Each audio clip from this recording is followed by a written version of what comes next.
प्रभात पुरुष विजु पट्टनायक 108तम जन्म दिवस विकास पुरुष को श्रद्धांजलि देउछि सारा राज्य माँ और माटी पाई काम करिवार आग्रह तांको राष्ट्र नेता बा स्टेट्समैन भावे आख्या देछि।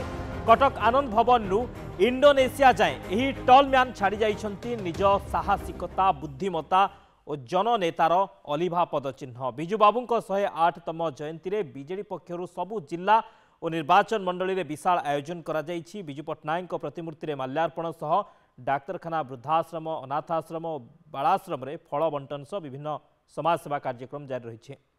जो विराट भूमि रही से है कलिंग साम्राज्य एवं कलिंग साम्राज्यर धरोहर हेले 4.5 कोटी ओडिशार जनसाधारण एवं से सबुबले कहते खारबल भली साहसी हुओ शक्तिशाली हुओ से थिले ओडिया जातिर अस्मिता आम स्वाभिमानर प्रतीक एवं नव उत्कलर निर्माता।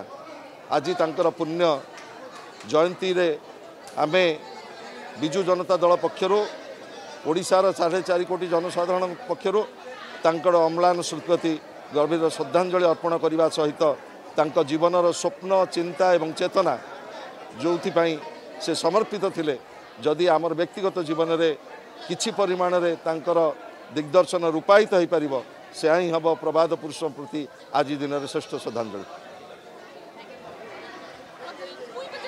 बिजु युव छात्र जनता दल तरफ प्रत्येक निर्वाचन मंडली रे आज आयोजित होइछे साइकेल शोभायात्रा ठर आरंभ करी गण दौड़ अपराह्न प्रत्येक निर्वाचन मंडली रे दलर निर्वाचित जनप्रतिनिधि दलीय कर्मकर्ता कर्मी बिजु बाबूंको अनुगामी एवं जनसाधारण को नहीं साधारण सभा आयोजन हेब। निस्वार्थपर लोकसेवार प्रतीक प्रभात पुरुष महान राष्ट्रनीतिज्ञ तथा स्वाधीनता संग्रामी बिजु बाबू आम देश तथा जाति प्रति अमूल्य अवदान सशक्त एवं पूर्ण विकसित ओडिशा निर्माण दिगरे अविश्रांत संग्राम विषय सविशेष आलोचना हेब। बीजेडी जड़े श्रृंखलित सदस्य भाव में दलीय एकता श्रृंखला एवं अनुशासन परिचालना सहित ओडिशावासी सेवारे निजक निरंतर उत्सर्ग करने को बीजेडी कर्मी माने संकल्प नेबे। आज राज्यर विभिन्न स्थान में विभिन्न प्रकार कार्यक्रम आयोजन करा जाउछि जेभଳି कि मिनी माराथन टू आरंभ करी साइकेल शोभायात्रा एवं समाज सेवा रक्तदान ठारू आरंभ करी फल बंटन ठारू आरंभ करी विभिन्न प्रकार कार्यक्रम आज आयोजन करा जाइछि। राज्यर समस्त निर्वाचन मंडली रे विभिन्न प्रकार कार्यक्रम आयोजन करा जाइछि एवं आजिर दिन में बिजु जनता दलर कर्मी माने संकल्प नेबे बिजु पट्टनायक नीति आदर्श रे अनुप्राणित होई निजर कार्यधारा को आग को नेबा पाई आजिर दिन में संकल्प नेबे।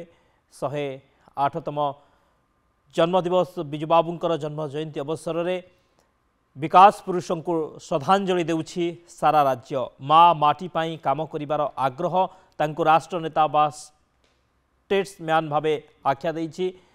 कटक आनंद भवन रु इंडोनेशिया जाए यही स्टॉल मैन छाड़ी जाइछंती निज साहसिकता बुद्धिमता और जननेतार अलिभा पदचिन्ह। बिजु बाबूंको 108तम जयंती रे बीजेडी पक्षरु सबु जिला और निर्वाचन मंडली रे विशाल आयोजन करा जाइछि। बिजु पट्टनायक प्रतिमूर्ति रे माल्यार्पण सह डाक्तरखाना वृद्धाश्रम अनाथाश्रम बालाश्रम रे फल बंटन सह विभिन्न समाज सेवा कार्यक्रम मध्य जारी रही। बिजु युव छात्र जनता दल तरफ प्रत्येक निर्वाचन मंडली रे आयोजित होइछि साइकेल शोभायात्रा सह गण दौड़र आयोजन मध्य करा जाइछि। अपराह्न प्रत्येक निर्वाचन मंडली रे दलर निर्वाचित जनप्रतिनिधि दलीय कर्मकर्ता कर्मी बिजु बाबू को अनुगामी एवं जनसाधारण को नहीं साधारण सभा मध्य आयोजन हेब। प्रभात पुरुष बिजु पट्टनायक 108तम जन्मदिवस पर चलचंचल कटक सहर विशेषकर आनंद भवन यह अवसर में वेटरान स्पोर्ट्स पर्सन एसोसिएशन पक्षरु सकाळु सकाळु आयोजित होइथिला मिनी माराथन। मंत्री रणेंद्र प्रताप स्वाई पताका देखाई मिनी माराथन शुभारंभ करथिले। एथिरे कटक सहरर 1000 रु अधिक स्कूल छात्र छात्री भाग नैथिले। सेपरी वयस्कों को नहीं एक वाकाथन प्रतियोगिता मध्य आयोजित होइथिला। एथिसह आनंद भवन को राजनेता प्रशासनिक अधिकारी और बिजु प्रेमी आसी बिजु बाबूंको प्रतिमूर्ति रे माल्यार्पण करथिले। आनंद भवन ने बिजु बाबूंको स्मृति संबलित फटो सबुक नहीं एक सुंदर प्रदर्शनी आयोजन मध्य करा जायछि।